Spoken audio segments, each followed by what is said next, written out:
I needed a splitting axe. So I went to town. I got me an 8-pound maul. It's made by True Temper.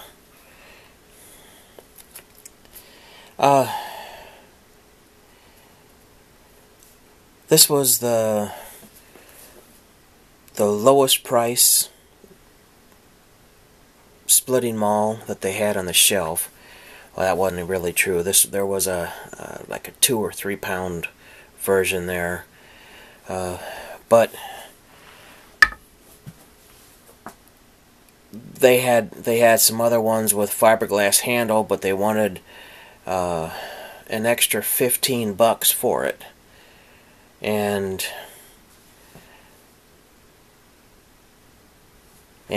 since this uses a standard pickaxe handle, I just couldn't see the benefit of paying that much extra money. So I brought this one home. It's got a hardwood hickory handle. This was... It's like they sent the handle through a... it was through basically a wood lathe or a router, and they just they buzzed the handle off to the right shape, and immediately dipped the whole thing in some kind of varnish. So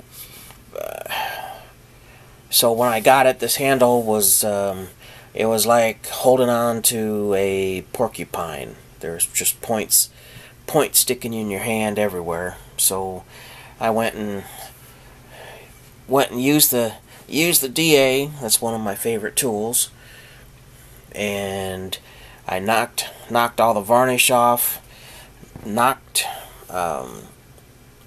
most of the feathered edges out, and smoothed it down. Then I gave it one quick shot of the finish. I use this Minwax. It's a combination wood stain and a water.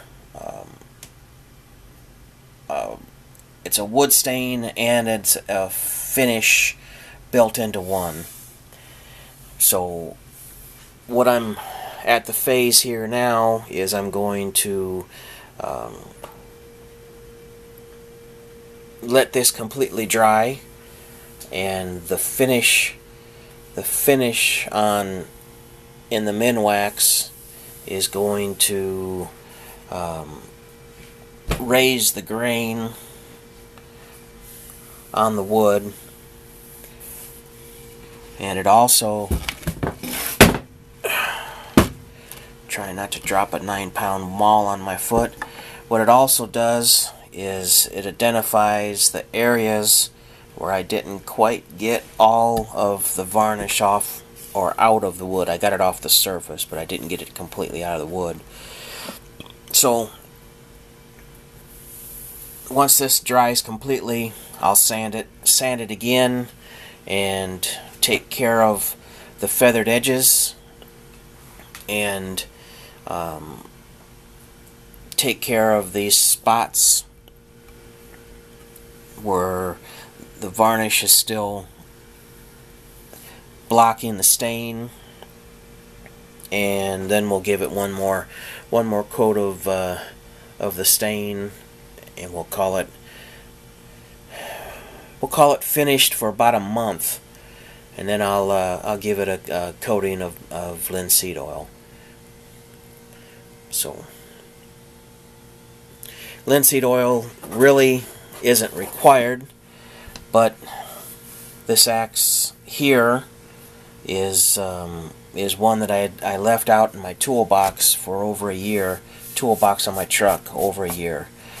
So it sat out with the humidity and any kind of snow or rain that happened to get on it. And this is I